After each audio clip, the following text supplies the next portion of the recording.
Bonjour à tous nos amis et bienvenue à l'heure de la bonne nouvelle. Nous sommes très heureux de vous revenir avec cette nouvelle série d'émissions. Puis on tient à remercier toute l'équipe de Radio Nord pour les services qu'ils nous rendent. Puis en fait, le fait qu'ils rendent possible la production de ces émissions. Et puis c'est la 30e année. La 30e année depuis qu'on travaille avec l'équipe de Radio Nord. On est très, très reconnaissant de travailler dans une ambiance d'amitié comme ici à Radio Nord. Et puis, Jean-Pierre, tu pourrais sans doute nous dire depuis donc combien de temps que tu collabores avec l'Heure de la Bonne Nouvelle? Eh bien, c'est depuis 1983, la première fois que j'ai participé à l'émission. On est en 94, donc ça doit faire 12 ans. C'est ma 12e participation à l'émission. Je profite de l'occasion aussi pour saluer nos amis qui nous retrouvent comme ça pour une autre série d'émissions. Puis peut-être qu'on devrait remercier aussi tous ceux qui sont venus de près comme de loin à travers les années pour prendre part à ces émissions qui nous ont apporté des témoignages, du chant et des messages de la parole de Dieu. Absolument, c'est des dizaines et des dizaines de personnes qui ont collaboré. Il y a des évangélistes, il y a aussi comme tu le disais, des gens qui sont venus de loin parfois pour donner leur témoignage. Et il ne faudrait pas non plus oublier les dizaines et dizaines de chanteurs et chanteuses aussi qui ont participé à l'émission. Oui, puis la plupart d'eux, des vrais Québécois pur laine, hein? Alors, on est très reconnaissant envers tous ces gens. Puis, enfin, on est reconnaissant aussi envers tous ces gens, vous qui nous écoutez encore présentement, puis les lettres qui vraiment nous encouragent à travers les années pour nous transmettre, en fait, vos commentaires. Et puis, on aimerait que, dès le début de cette série, cette nouvelle série, à 94, bien, on aimerait entendre vos commentaires. Et puis, on aimerait ça entendre quand même, hein? Là, ça nous stimule, ça nous encourage d'entendre les gens. Puis aujourd'hui, Jean-Pierre, tu vas aborder quel sujet pour cette première émission? OK, bien, comme évidemment, notre thème habituel, c'est toujours d'annoncer la bonne nouvelle, c'est-à-dire l'Évangile. Il y a peut-être de la confusion au sujet de qui est vraiment chrétien. Je pense que c'est une question à laquelle il est important de répondre, mais de laisser plutôt la parole de Dieu répondre. Alors, qui est chrétien aujourd'hui? Qui est vraiment un chrétien? Parce que tu le sais, Gaston, il y a presque 1 milliard de personnes sur le globe qui se disent chrétiens. Est-ce que chacune de ces personnes-là est vraiment chrétien, selon, bien sûr, ce que la Bible nous le dit?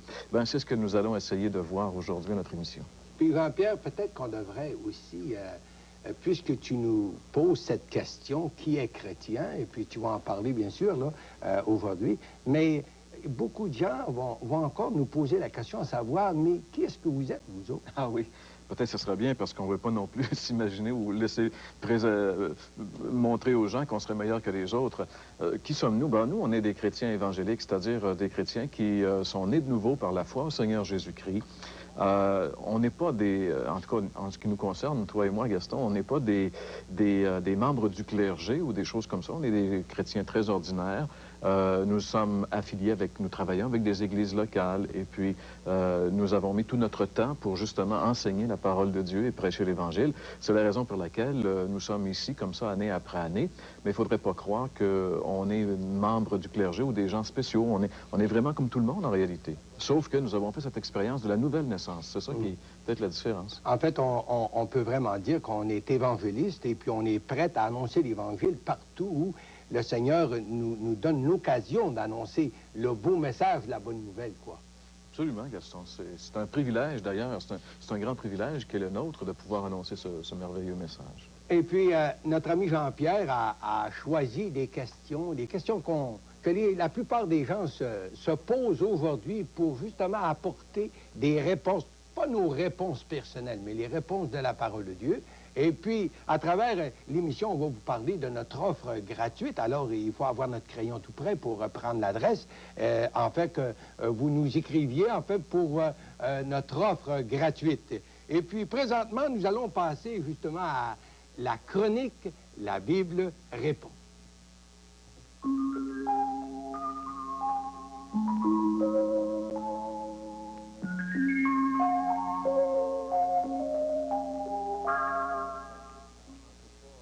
Que penser de l'expression « naître de nouveau » ou encore « nouvelle naissance » ?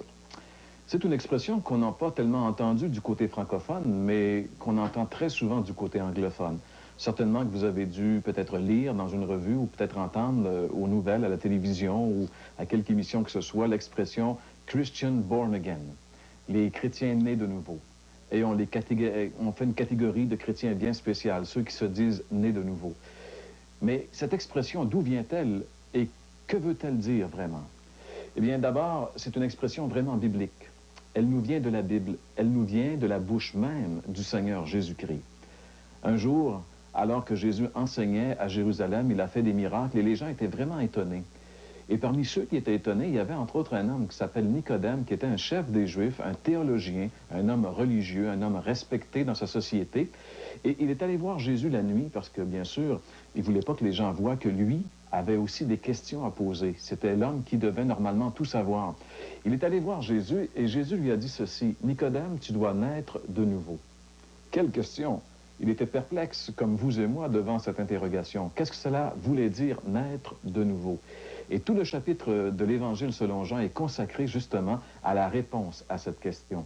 Mais si vous le voulez bien, on peut regarder ensemble ce que Jésus, les termes qu'il a utilisés et d'où vient cette expression. Dans l'Évangile selon Jean, au chapitre 3, Jésus dit, en vérité, je te le dis, si un homme ne naît de nouveau, il ne peut voir le royaume de Dieu. » C'est Jésus qui a dit ceci. Si un homme ne naît de nouveau, il ne peut voir le royaume de Dieu. La nouvelle naissance est une vérité fondamentale du christianisme. Malheureusement, nous, au Québec, on n'a jamais été vraiment approchés par cette vérité fondamentale parce que la religion avait oublié cette vérité en faisant un sacrement. On avait pensé que le baptême était la nouvelle naissance. Mais la Bible nous dit que le baptême n'est pas la nouvelle naissance. Et exactement, dans ce chapitre 3, Jésus va expliquer à Nicodème c'est quoi la nouvelle naissance. Pourquoi il faut naître de nouveau et comment naître de nouveau? Il va lui dire il faut naître de nouveau parce qu'un homme qui est né de chair est né de chair, mais s'il n'est pas né de l'esprit, il ne peut entrer dans le royaume de Dieu. Il va lui expliquer que c'est une naissance spirituelle et que l'homme doit naître de l'esprit de Dieu s'il veut un jour être avec Dieu. Et pour naître de l'esprit de Dieu, Jésus va dire à Nicodème qu'il faut simplement mettre toute sa confiance en ce que Jésus a fait à la croix.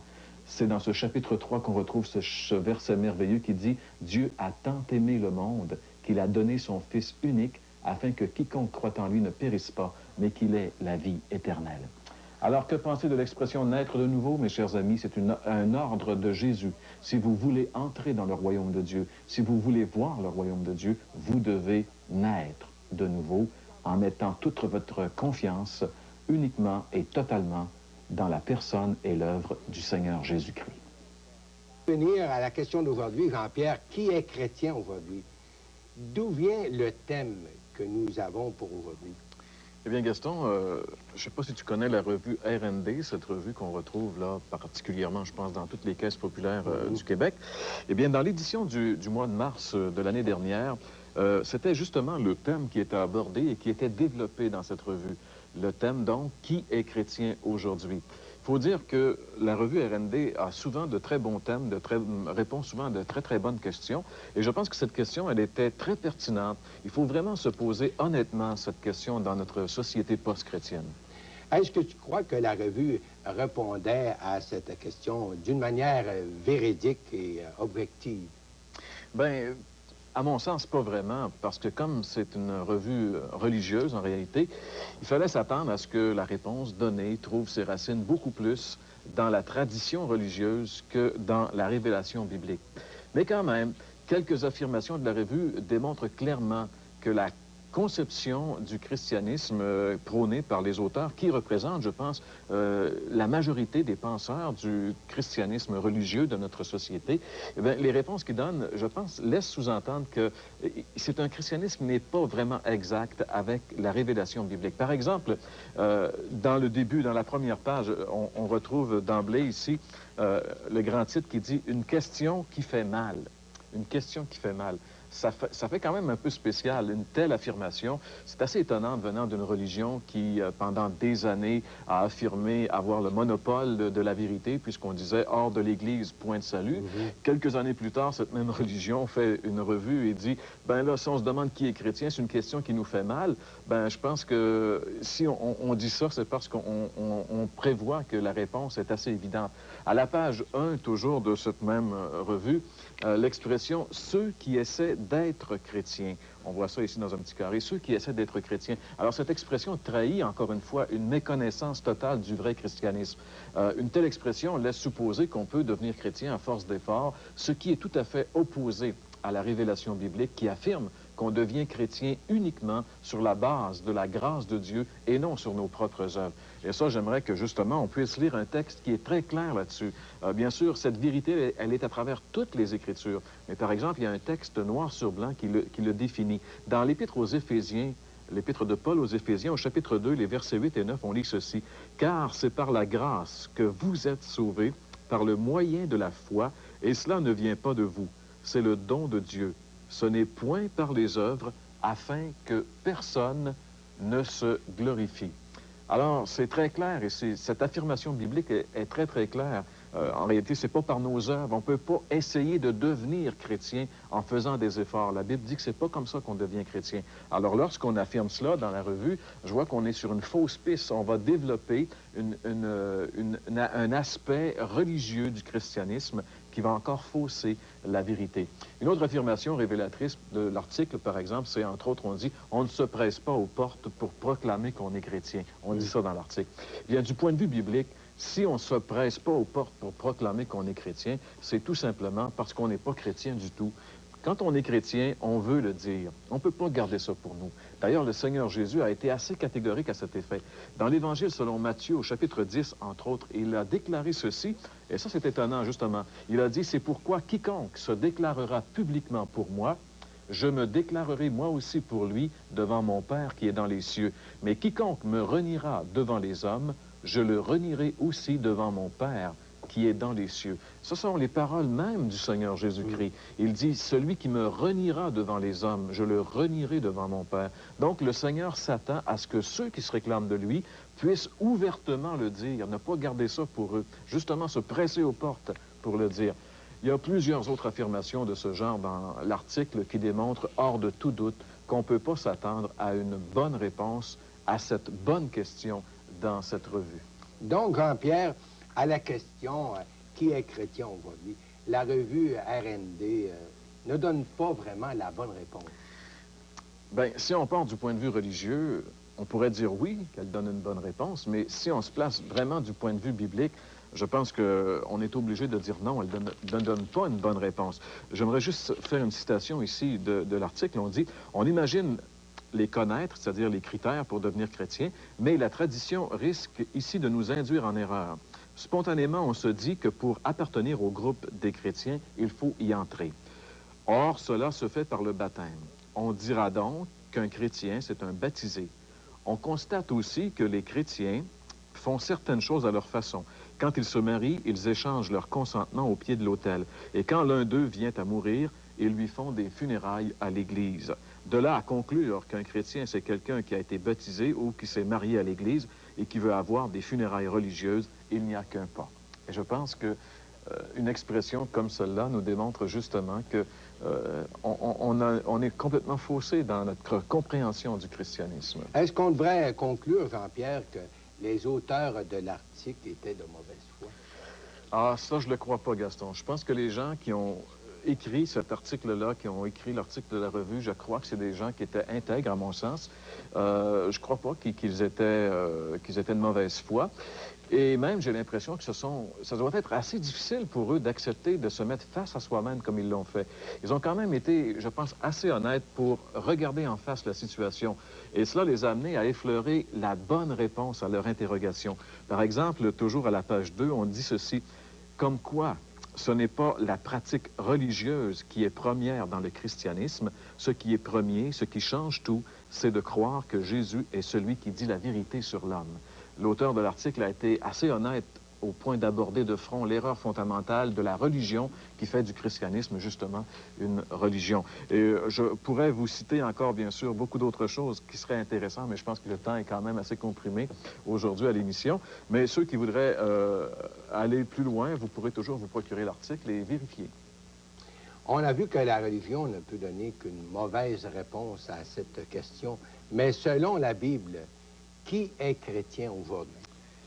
Bien là, on va justement laisser la Bible répondre à la question. Selon la Bible, un chrétien, c'est quelqu'un qui est devenu une personne complètement nouvelle par la foi en Jésus. C'est de cette façon que le Nouveau Testament nous présente le vrai christianisme. Par exemple, quand Jésus a rencontré un des hommes les plus religieux de son époque, il lui a fait une déclaration vraiment étonnante. Dans l'Évangile selon Jean, au chapitre 3 et au verset 3, nous lisons cette déclaration de Jésus. Il dit, en vérité, je te le dis, si un homme ne naît de nouveau, il ne peut voir le royaume de Dieu. Cette affirmation, le Seigneur Jésus-Christ l'a fait à un homme qui s'appelait Nicodème. Cet homme était vraiment un homme important en Israël. Et malgré ses connaissances théologiques, malgré son rang social honorable, toutes ses bonnes œuvres religieuses, malgré tout cela, il était en dehors du royaume de Dieu. Et Jésus, cette nuit-là, lui a révélé le secret pour y entrer. Naître de nouveau. Devenir quelqu'un de nouveau par la foi en lui. On pourrait aussi citer, à titre d'exemple, par exemple, la transformation radicale d'un jeune rabbin juif, un extrémiste religieux du nom de Saul de Tarse, qui va être totalement transformé par sa rencontre avec le Christ. Il va devenir le grand apôtre Paul, celui qui a écrit 13 épîtres dans le Nouveau Testament, celui qui a écrit à lui seul presque la moitié du Nouveau Testament, celui qui a le plus fait souffrir les chrétiens.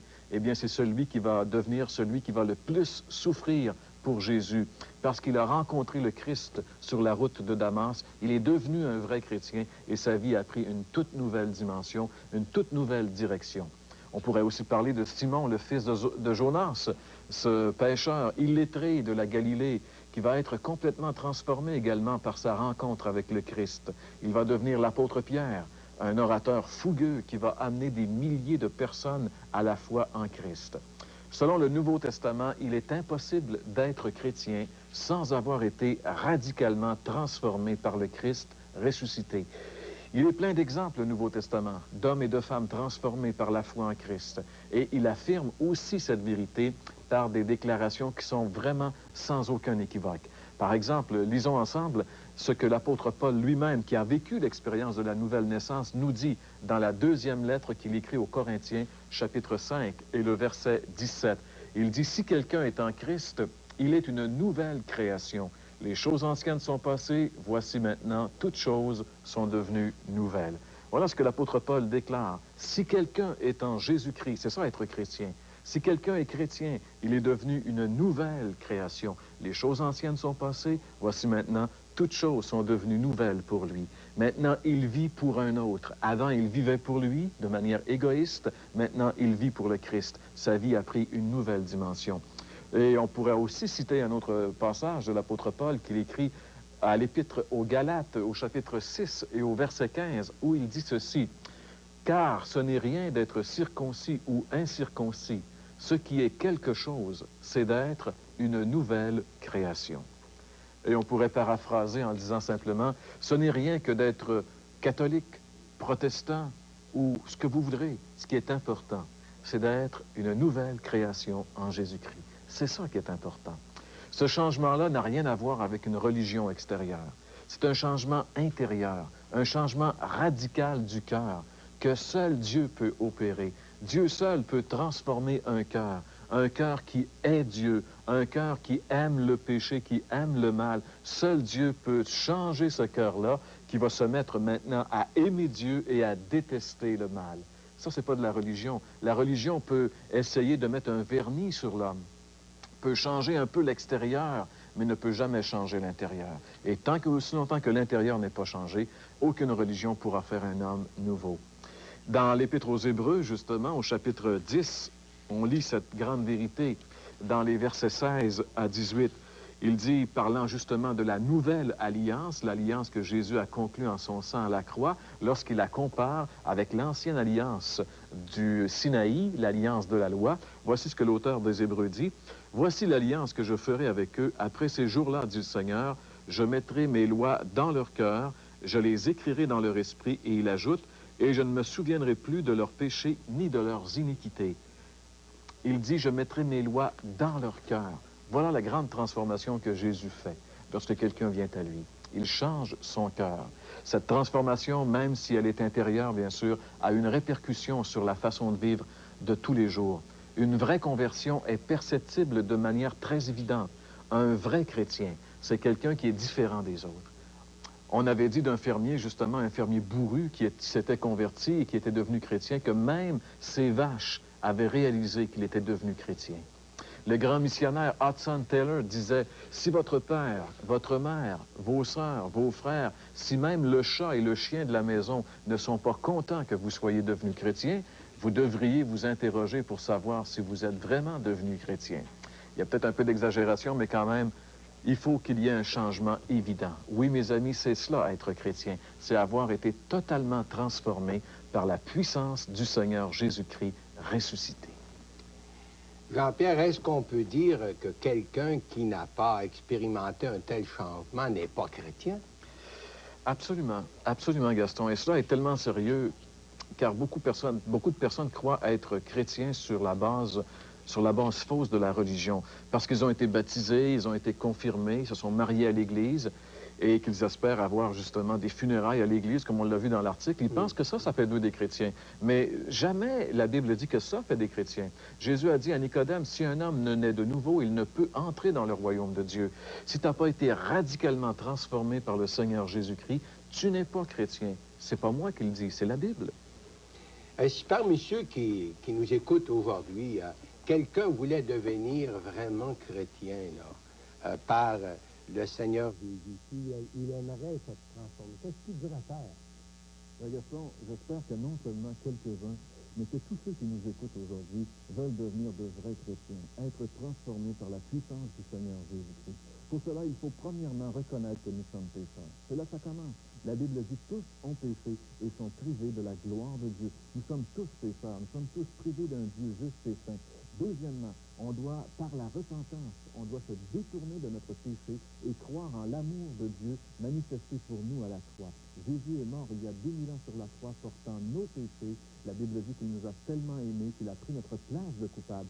Et enfin, on doit l'inviter dans notre cœur comme notre Sauveur et notre Seigneur et le recevoir et lui donner notre vie. On peut faire ça dans une simple prière, disant simplement ceci. Seigneur Jésus, je reconnais que je suis un pécheur. C'est mes péchés qui t'ont fait souffrir et mourir sur cette croix. Je t'invite maintenant à venir comme mon sauveur personnel. Je te donne ma vie. Change-moi. Fais avec moi ce que tu veux. Si tu fais cette prière sincèrement, Jésus va venir transformer ta vie et tu seras un vrai chrétien.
Merci Jacques pour ce merveilleux chant. Oui, c'est bien lui, Jésus, celui qui est la majesté, le seul qui peut opérer ce miracle de nouvelle naissance dans la vie de tous ceux qui sont prêts à l'accueillir. Et nous avons entendu de notre ami Jean-Pierre comment Paul, cet homme religieux, a dû rencontrer le Christ et c'est Jésus qui a transformé toute sa vie. Je pense justement à une des paroles qu'il avait citées dans l'Épître aux Colossiens. Dieu a voulu faire connaître la glorieuse richesse de ce mystère parmi les païens, savoir Christ en vous, l'espérance de la gloire. Et c'est ça la vie chrétienne. C'est Christ en nous, l'espérance de la gloire. Et plus tard, il dira encore dans l'Épître aux Galates, si je vis, ce n'est plus moi qui vis, c'est Christ qui vit en moi. Cher ami, pour vraiment vivre cette vérité, il faut d'abord accepter Jésus. Il faut venir à lui tel qu'on est. Et puis, justement, lui ouvrir son cœur et l'inviter comme sauveur personnel. Alors, cher ami, pourquoi pas le faire aujourd'hui? Invitez Jésus dans votre vie. L'inviter comme votre Seigneur, comme le Maître, le Sauveur. Mais que le Seigneur vous donne la grâce de le faire. D'ici à la semaine prochaine, que le Seigneur vous bénisse abondamment.